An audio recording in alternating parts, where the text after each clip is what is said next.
Doc, Director of Don Chon Palace of Vientiane. Good morning. Good morning. Nice to meet you. Nice to see you again. Yeah. Tell us about your lovely hotel that I visited a couple of months ago. How long you've had it, and which markets you are attracting. Well, the hotels has been in operation for the past 2 years. We opened in year 2004 in November for the pre-opening for the ASEAN Summit. Yes, and it was officiated by the Prime Minister of Laos and also the Prime Minister of Malaysia. So basically, we are looking more into MICE market for hotel because we have the only hotel convention hall which we can fit in 2,000 people. We have actually done a lot of MICE market throughout the years. For example, all the governmental functions from ASEAN, and also in the end of December this year, we have the Francophonie coming up, which it will be the Don Chon Palace will be the host hotel, and we're pretty confident that we're able to do it. And corporates, travel agents. And you have where in Vientiane? Give us a little description of the layout of Vientiane and where is your property located, please. Well, Vientiane is the capital city of Laos, and the hotel is situated right beside the Mekong River. And we can proudly say that we're actually the only hotel which is right beside the Mekong River, literally right beside the Mekong River. So you get the best view of the Mekong and the city. And for Vientiane, I'll say that it's a peaceful and lovely city. The people are friendly, and I kind of like it down there. Please explain to our audience how many international standard hotels there are right now in Vientiane, which category yours fits in, and how many others there are in the 5, 4, 3 stars. Okay, basically there's a handful of with good quality standards hotels in Vientiane. Being Don Chon Palace, we're actually more like a 4-star international hotel, and also there's Lao Plaza Hotel and Novotel, one of the chain hotels down there. But they have been there for close to 10 years, so they're really very established in Vientiane, and Don Chon Palace is really new, and we need to do more promotion. And the number of visitors you're receiving now in Vientiane, if I have the numbers right from the Mekong Tourism Office, it's close to 20% increase or something like that? Yes, you're right, Charles. The demand of Laos has definitely increased. Probably it's because of that the government has opened up, and because they already joined ASEAN as well. So in between ASEAN countries, we do not have a visa. They can enter Laos for a month, for 30 days.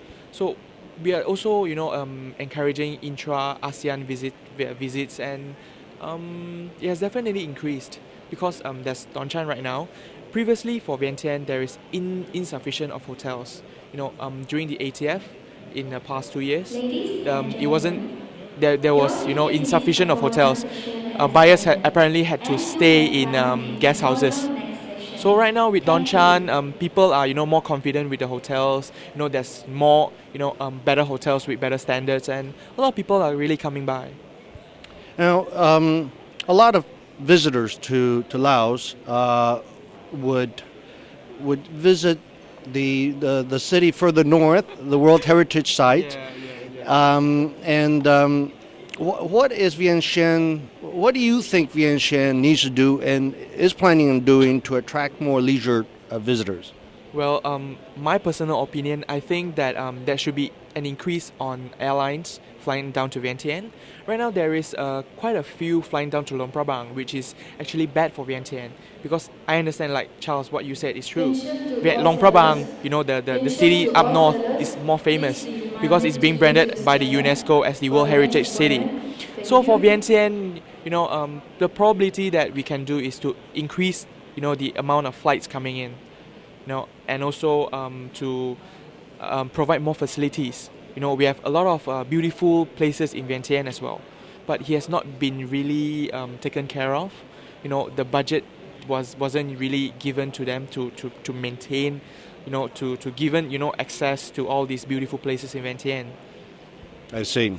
I know you're having said that. I must say that a little bit that I've learned about tourism policy in Laos, it's pretty good. It's pretty solid. You're It's right. steady, You're right. and this kind of conversation helps it go a long way, though. I believe so because Laos has joined ASEAN, so they want to become like one of the countries in ASEAN. They want to be groomed up to become Bangkok. Being Vientiane as the capital city, they really need to do a lot of work. And from what I've been there for 2 years, I've noticed that the government is really supportive in terms of tourism. They're really doing hard in promotion of Laos, and definitely we need more medias to promote Laos. Is your company, I don't mean to put you on the spot, but have you spotted any other tourism-related investment opportunities in Laos or Mekong region? Well, we are actually looking not for Luang Prabang because there is an insufficiency of hotel in Luang Prabang, but they have this policy that you're not allowed to build a hotels which is more than 2 stories, and you are only allowed to use the existing buildings to be turned into hotels. We are most probably looking at Champasak, the Paksay down southern part, because there's a lot of interesting places in Champasak, like the. Tell us, I'm not familiar with that. So, Okay. geography-wise, and so help me with that. Okay, it's in the southern part of Laos. It's a place called Champasak. There is direct flight down to Champasak from Vientiane, and it's accessible by road. I've been there. I've done the overland trip before. It's really good. The road is beautiful, and over there we have the what is that? The freshwater dolphins, very impressive. We have the Wat Po, also another World Heritage Site in Wat Po. It's called Wat Po. They said that is one of the stops when the people travel down south to Angkor Wat. Wat Po is one of the stops, where the people rest. It's a very interesting place. It's well preserved. And then there is the Kompapang waterfall, the biggest in Southeast Asia. Yes, Charles. Okay, another geography lesson. Where is that in relationship to Angkor Wat and any of the borders? In any of the borders, well. We'll get a map for our audience on that. But it's fairly close to Siem Reap, huh? Yes. It's fairly close to Siem Reap. You're right. And I think you're able to access from Cambodia from that place, from Laos. You're able to access, and the river, that's the mouth of the riverbank of Mekong River in Cambodia. Okay, we'll be following up with you on those developments. Thank you so much, Nice. Ben. Thank you so much. My pleasure.